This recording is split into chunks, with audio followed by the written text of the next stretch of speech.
So my name's Rebecca, and today I want to talk to you about how we're supposed to budget and, get by in a crisis like this right now with the coronavirus.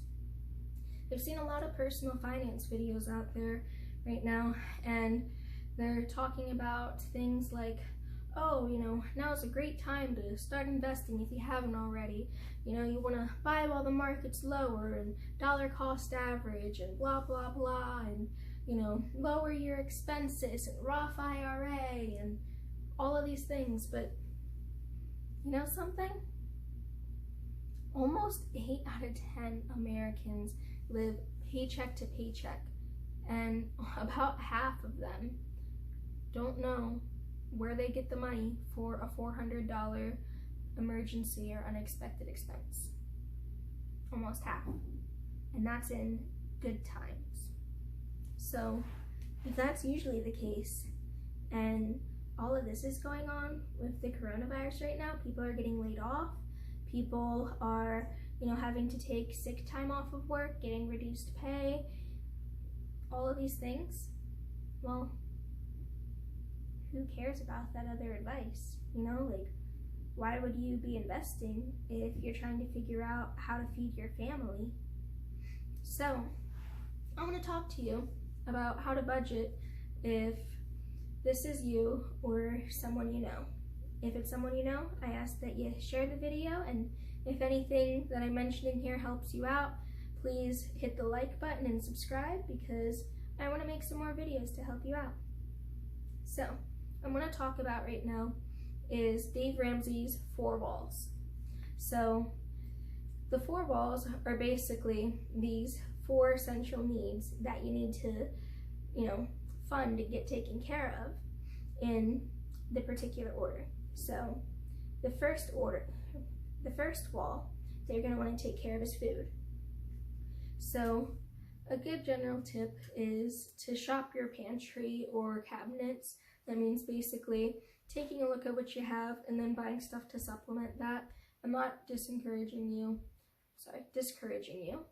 from going out and buying and, just stocking up on some different things in case you get quarantined. I get that. But at the same time, you want to use every resource that you have available at your disposal. And it's important to consider that most of us here in America, we have stuff that's been in our cabinet or pantry for months, maybe years, and we don't want anything going to waste right now. So keep that in mind. Now the second wall is your utilities. You're going to want to make sure you keep your lights on, that your water bill's okay, your gas, all of that stuff. So after you fund your food, next, utilities. So something that's really helpful right now is a lot of utility companies are actually doing some really special programs right now. You just have to call them up, look on their website, figure out how you can become a part of that. So Delmarva Power helps a lot of people in my area. Well, helps, I guess they provide service to a lot of people in my area.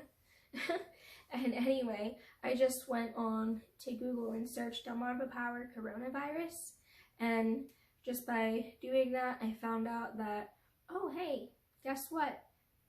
You can just talk to them, and they're setting up payment assistance programs for people where they're not cutting off anyone's power until at least May 1st, and they're not getting charged any late fees either. And if the virus stays bad, then they're likely to extend that date of May 1st out. So that's really good to know, especially if you don't have very much in your checking account right now, and maybe just trying to take care of food is a really big concern. So look into all of the different kinds of programs you can. Now, the third wall is shelter. So, of course, everyone wants to have a roof over their head, and that means, paying the rent or paying a mortgage. Fortunately, like the utility companies, there are a lot of lenders and some landlords who are being a lot more flexible with people right now because of what's going on. So talk to them about your situation, see whatever you can figure out, and, you know, do your best to try to meet that wall if you can. And if not, and you have to put on deferral, figure out a way that you're going to be able to. You gotta make an action plan. Now, the fourth wall is transportation. Now, some people, they might not really totally get why transportation's a wall right now, because it's like, well, I mean, with the coronavirus going on, do I want to go to my mailbox? Yeah, don't know. But for a lot of people, transportation, that's how they make their money. That's how they take care of their family if they live in a separate home, you know, all kinds of things like that. So transportation is the next wall that you're going to take care of. And once again, you do it in the order, okay? So food, utilities, shelter, transportation. And if you can't, you know, take care of everything, let's say all you have right now is $400 in your checking account, then you have the food to take care of and then utilities. Well, let's say you try to save, like, let's say you have a good amount of stuff in your pantry, but you feel like, hey, I'm gonna need at least to keep, you know, like $250 for groceries on the side, you know, because like, I know I can get by with just like $50 in groceries a week or so, but I don't know how long that's gonna last, and blah, blah, blah, blah, blah. So let's say you put $250 aside for your food right now, and you only have $150 left right now, okay? Well, now when you go to the utility companies, you're gonna wanna talk to all of them that you can. You're gonna wanna try to figure out, what can I do? And, you know, let's say maybe for all of like the essential services, let's say your gas, your water, your electric, all of that stuff's taken care of because you got into some kind of program to help you out. Well, let's say in this scenario, maybe your Wi-Fi and phone aren't. So maybe you just kind of have to choose which one to go with. Maybe you cut the Wi-Fi, you just use your phone plan, and you have an unlimited plan where you get a mobile hotspot, maybe something like T-Mobile because they're pretty affordable, and you use that hotspot and like for your laptop or whatever else. That way if you're trying to apply for jobs online, you can still do that. And now, great. So you paid your phone bill and you have money set aside for food and you haven't overdrafted, and shelter and transportation, that's gonna have to wait.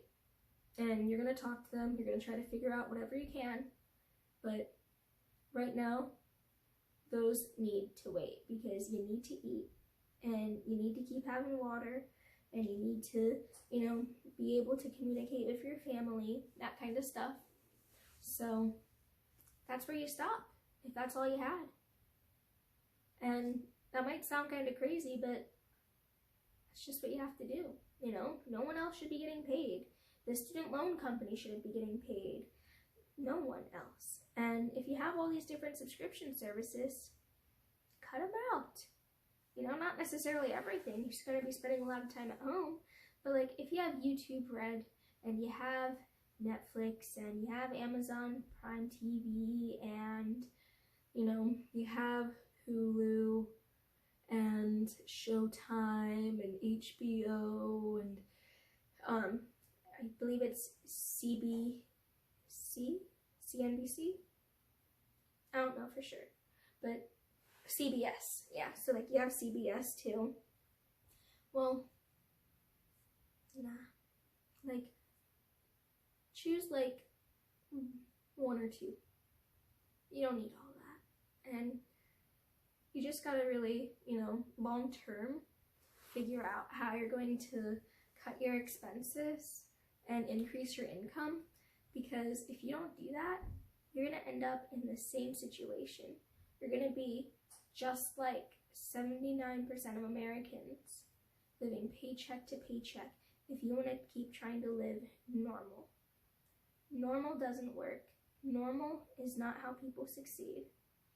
And normal is how you're going to get back right into the same exact spot, even if you have all this figured out now and you make it by. So, if you want to see some videos, about some different topics, like there's a lot of stuff I can talk about and, provide my perspective on. For example, when it comes to cutting expenses, a big expense for a lot of people is car insurance. I used to actually work for State Farm, so I know a lot more about discounts and coverage than most people probably do. So